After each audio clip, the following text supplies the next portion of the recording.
I snap the napkin closed over my plate and catch the sharp blink of her eyes as she slides a thin, folded paper under mine.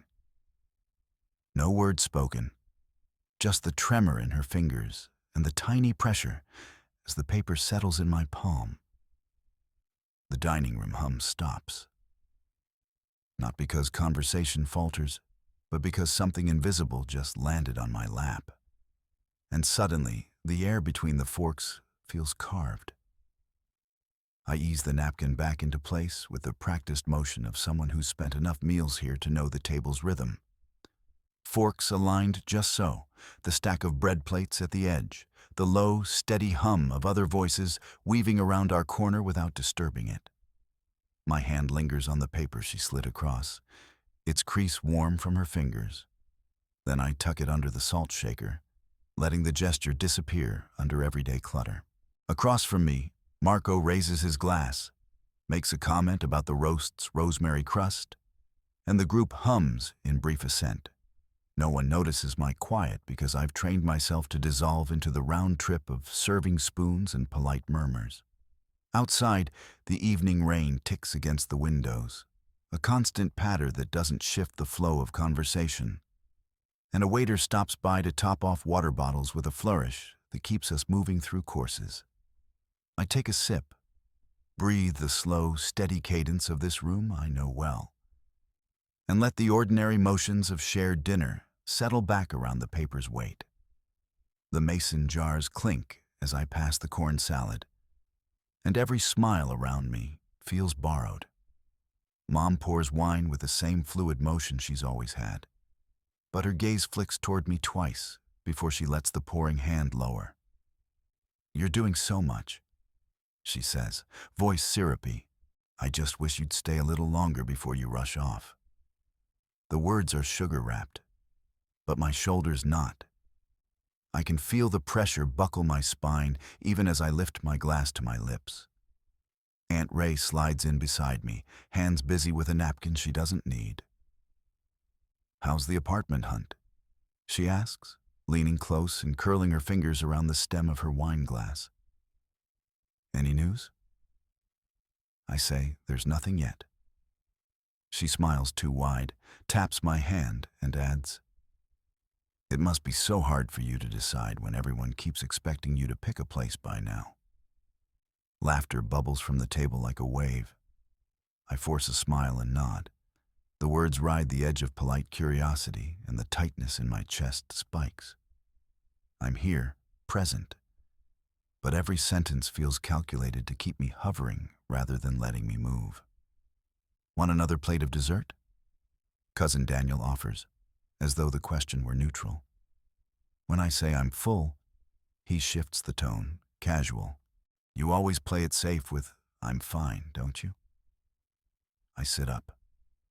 "I'm not trying to keep you from anything," he says, leaning back. "Just wondering why you never share the heavy stuff." I stand before the sentence finishes. The ache behind my ribs flares. "I need air," I say, and slip through the doorway before there's time to argue. I hear a murmur follow me, a soft thud of footsteps behind. But I keep walking until the heat of the grill falls away. The porch smells like wet cedar. I lean against the railing, sweat cooling, and watch the lights through the trees. Mara comes out after me, hands in her hoodie pockets. "I saw how they circled," she says, shoulders to the wood. "It's not just being asked about our lives. It's always with that extra tug." I let the words echo, letting her observe the same dance I'm figuring out. "I'm not answering every time," I say, and hear how the sentence lands, softer now, less defensive.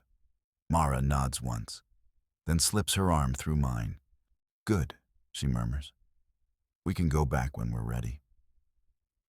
The pressure from inside is still there, but the pause between their questions and my replies grows long enough to breathe. The lull feels minor, but it's relief. Proof that I can take space without explaining myself. The kettle hissed as I slid a plate of toast toward the table for the twins. Anna traced a picture of a house while Jonah pretended the toast was a plane landing on it.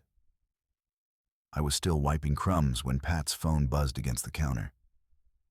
"Your mother," the screen read. The twins paused, eyes on me. I swiped, let it ring once, twice, then tapped accept. "Hey," I said, balancing the receiver on my shoulder while tugging the napkins closer. "I just heard from Marcy that you're taking the kids to the park this afternoon." My mother-in-law exhaled fast enough to shake the phone. "With the weather, it would be foolish. You know what happened that one time with the neighbor's dog. Maybe you should let me take them while you handle the housework." Concern poured through her words, but the undertone leaned toward, "You aren't capable." I slid the napkin down. "They're fine, thank you. We're going to the park at 3. The new red swings haven't seen any real use yet." "But you're always juggling," she hissed. "I just worry, honey. What if you slip? What if you can't get them there and back safely?" I could hear Pat in the hallway, footsteps halting near the entry. I ignored the burr of heat rising in my throat, let the kids' voices keep me grounded. "We've done it every week for a month," I said. "We make it work." "I'm only saying it because I care," she pressed. "You should let me come over, even if it's just to watch them so you can finish those meetings." "You can't just drop in," I answered steadily. "We decided—" Pat stepped into the kitchen, his macchiato still steaming in a cup he hadn't drunk. He kept one hand on the counter, leaned a little toward the phone without taking it from me. "It's not that we don't appreciate you," he said, eyes darting between me and the call.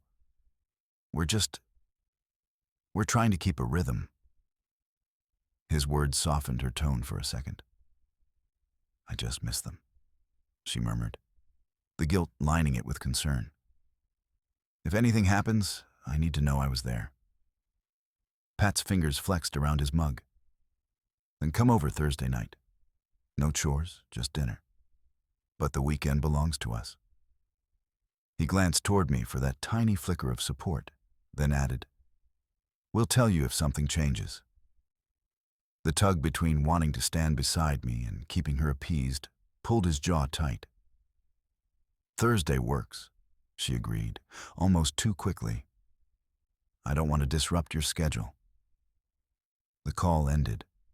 The familiar click left the kitchen hollow. Pat stared at the counter, his thumb tracing a circle around a coffee ring. "You didn't have to call me in there," I said, setting the plate down with a clack that made Jonah jump. Pat's shoulders dipped. I heard them, and I didn't like it. His hand brushed my arm, a half-reach that said he wanted to pull me toward himself and didn't know how. "I don't want you spinning in their worry." He took a breath, forcing it into even lines. "But I also don't want her to think I'm siding against her." The twins erupted back into play, climbing onto chairs. I looked at Pat, really looked. His features were tight, but his eyes tracked the kids, the outline of a father caught between loyalty and defending his own home. "No one's letting her take over today," I said, quieter. "That's the only thing that matters right now." He nodded, finally letting himself lean against me. His head rested on my shoulder for a heartbeat. Then he straightened. "Let's keep putting them to bed earlier from now on," he said, coming up with something immediate. "So when the call comes—" He broke off, searching for the words. "We can tell her we have a plan, and we stick to it." He shot a glance toward the twins, who were now stacking toy blocks precariously high. I reached up and pressed my forehead to his temple. The tension didn't leave, but there was a small release. We were aligned on what came next, even if we weren't shouting it to anyone else. "One step at a time," I murmured. He nodded again, a little more steadily this time. We moved as a quiet team, gathering bowls, clearing crumbs, keeping the noise light, until the next wave of texts inevitably started. The night still felt heavy, but for the moment, the kids kept playing, and the future lingered a breath farther from the edge. The cereal bowls clink into the sink faster than usual. I wipe milk off the counter while Pat taps a knife against a cutting board and doesn't look at me. When I slide a plate toward him, his hand curls around it like he's steadying something fragile. He says, "They'll need to be out the door in 20. Then turns the radio down instead of answering me. The air between us is the same length as the hallway we keep our plans in. The space that used to hold jokes is now full of unsaid things and the trust they once carried. My phone buzzes against the jar of pens, the name Mom lighting up the screen before I can grab it. Pat reaches for it with that automatic grip he has when he wants to shield me from a storm. She's on the line before I cut him off. "I just worry you two are overworked," she says, her voice all soft edges. "Maybe I could take the kids to the park today. They're bouncing off the walls." I stay still in the doorway, the half-done braid in my hand. "We gave them a quiet afternoon plan," I say. "Early bed, the backyard fort, no extra transitions." We already agreed on that. Pat shifts, almost losing the edge he'd been holding in his tone. He starts to explain something about schedules. I move closer, put my free hand on his arm. "Last time," I cut in, "when I kept quiet, she penciled us in for the whole afternoon. That silence let her rewrite our weekend." The muscles by his jaw clench. "No," I add louder, "we're not sliding back into that." He looks at me, swallow hard in his throat. The call is still open. Her voice slips in again, asking if there's any way she could just check on them. I take the phone from him, not snatching, just holding it steady. "We've got the schedule, thank you," I say, and I put it down on the counter so the speaker stays pressed to the metal. The line drops as the signal fades, and I pull the phone in front of me in a small victory. Pat stands beside me for a long beat, the knife forgotten. He slides the cutting board away, clears his throat, and says, "We'll text before we answer anything from her. We'll stick to early bedtime and keep the kids inside until dinner." I nod, feeling the tightness between us ease a millimeter. I grab the sticky notepad and write, "Quiet afternoon, 5 p.m. lock-in," in bold letters. Press it on the fridge where neither of us can miss it. He reaches out, places his hand over mine on the paper. The tension doesn't vanish, but the plan does something it hasn't. It ties our actions together instead of letting them drift apart. By the time the kids shuffle in from the backyard, giggling over their fort, the evening feels mapped out. I hand them the warm blankets for their couch camp while Pat flicks on the fairy lights. The battles ahead aren't solved, but right now the house is ours for dinner, and that feels like a small, hard-earned reward. The kitchen light casts bars over the table where the kids are coloring silently. I slide a spiral notebook toward Pat, the paper whispering as I open to the sticky notes I've been collecting since the gathering. "Listen," I say, and start reading the chronology. Polite praise at the dinner table that ended in, "You should let me handle the kids tomorrow." The smile that softened into, "It's for their own good," when I said no. The text that spun our refusal into selfishness. I point to the highlighter trail, fingers shaking, and each example thumps against the glossy surface. Pat's fork clinks against his plate. He doesn't look away this time. "You're showing me the pattern. How her concern keeps looping into control," he murmurs, jaw working, the calm he usually wears pulled thin. The kids glance up, sensing the sharp tone. And when we let it slide, the afternoons dissolve. He adds, staring at me, then toward the bedrooms where we had hidden from the tension earlier. The phone buzzes. Miles' name flashes. I keep my eyes on Pat. We text each other before we answer. I whisper, sliding my thumb across the screen to silence it. The call keeps ringing, then cuts off. A buzz of frustration ripples through me until her voicemail chimes in with a clipped, "Just checking if the kids can come over later. Maybe start at 5 instead of 6? I press delete without listening, the action sharper than the words. Pat leans back, exhaling. "That's the cost," he says, voice rough. Every time we say yes just to avoid the fight, the weekend becomes hers. The kids don't see us defending our plans. They see us surrendering with a smile. I nod, flipping to a page where I've drawn a timeline with colored markers for each boundary push. If we keep letting her spin concern into guilt, our quiet afternoons vanish. I'm tired of explaining it calmly every time. His hand drills into mine on the table. Same hand that used to steady the stroller, now gripping my knuckles like a lifeline. We write a new reminder on the whiteboard. Weekend, our home. Early bedtime plan remains. Pat adds, no weekend plans shared without checking with both of us first. The clear letters feel ritualistic, a tiny victory. As I tape the note beside the calendar, the kids peek over, eyes wide but curious. "Mom, do they have to stay away?" the youngest whispers. I crouch, look them in the eyes, and say, "We're just keeping the house calm for you." Their shoulders relax. The question answered, the tension eased. Pat presses his forehead to mine, then nods. We're not pretending everything's fine. We're choosing the discomfort on our side instead of letting it grow, he says softly. The air shifts. The silence isn't heavy anymore, but charged with something we can finally see. The payoff is small but real.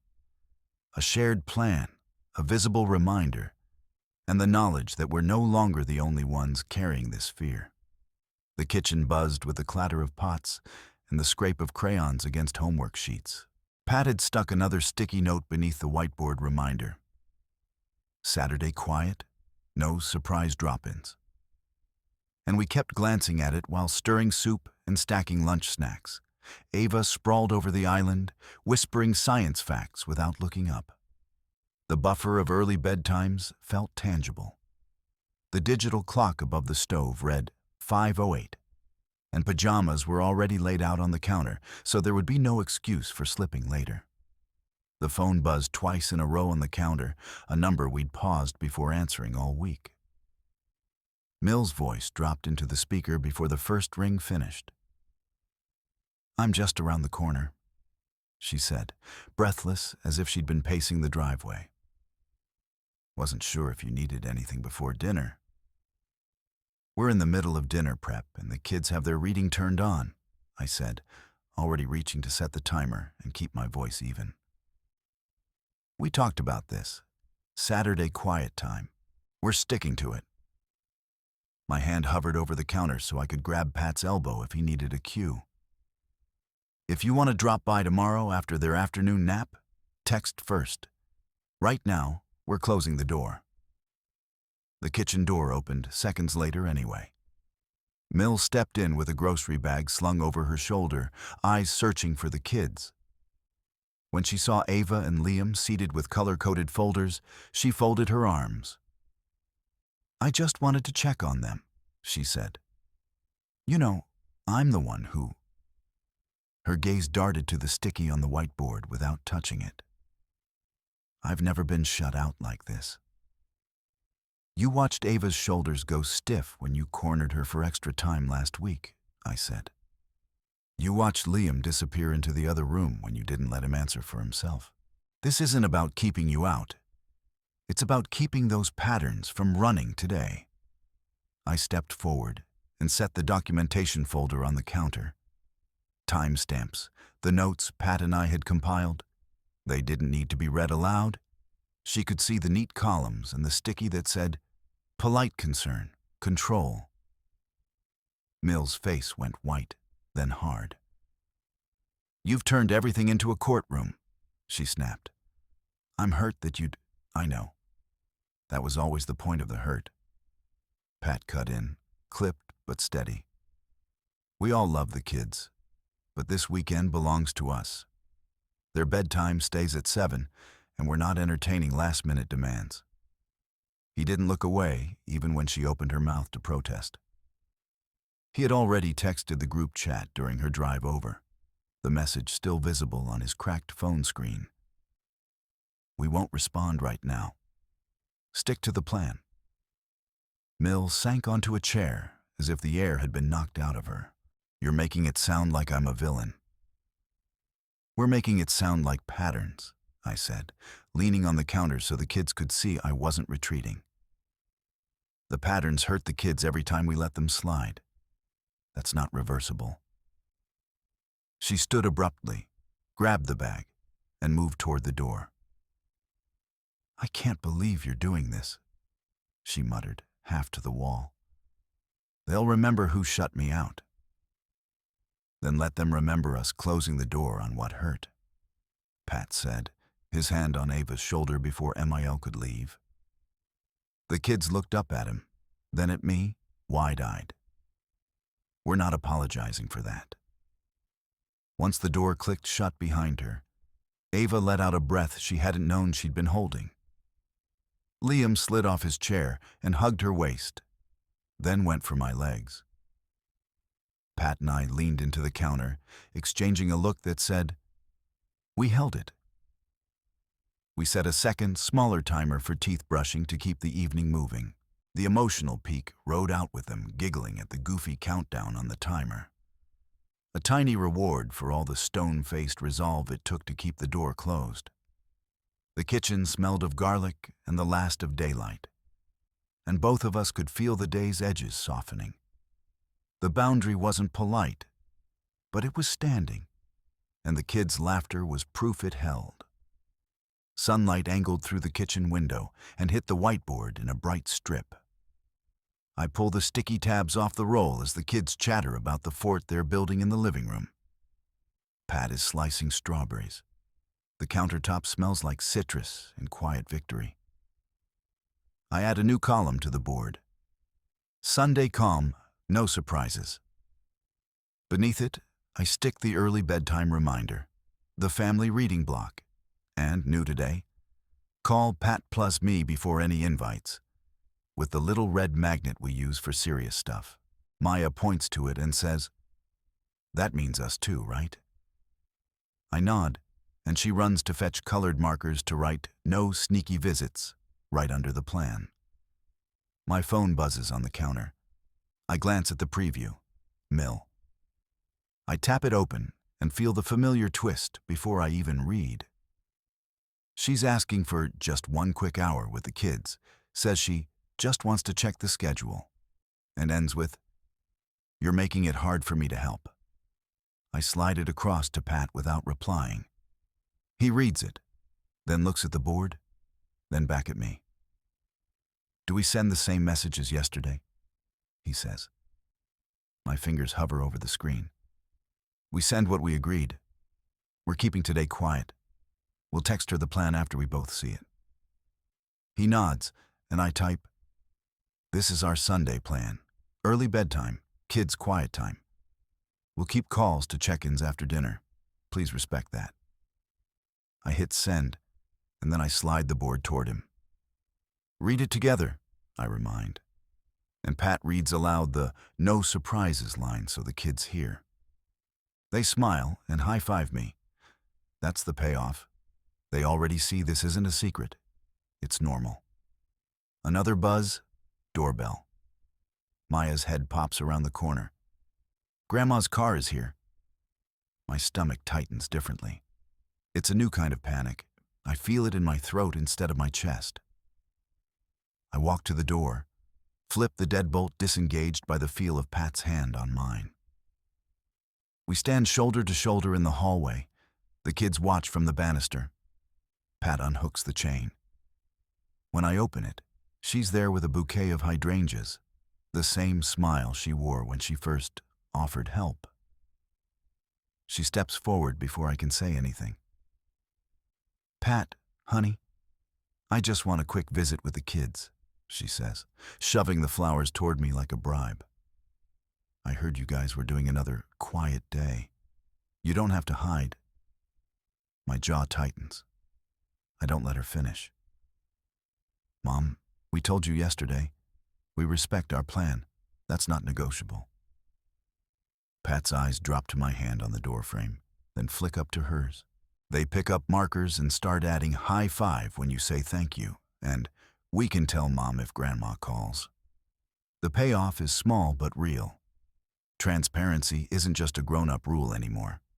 The kids are voices in the plan, and the sanctity of the house feels more solid. Pat grabs the marker and writes, "We protect this," in bold, then sticks the magnet right next to the no surprises column, eyes steady on mine. The truth level is clear. We will keep this space safe, no matter who presses the doorbell. She stood with the door between us and her, a slow, deliberate hand on the knob, unable to cross the line again. Pat's voice, steady and unflinching, told her the day belonged to this house. And the children, sudden guardians of their quiet, repeated it back in their bright, practiced voices. The flowers sagged at her side like a confession she could never press into their hands. The door settled into her palm with a quiet, final weight, and she retreated into the afternoon, leaving behind a space that would never again be filled with the pretense of a gentle invasion. Inside, the board gleamed with a new reminder. Before we ever answer, we check in. The kids, already tucked into their routine, watched us from the hallway, their small faces relieved, their mouths curving into private smiles that whispered of safety, bought not with silence, but with this final, unbreachable no.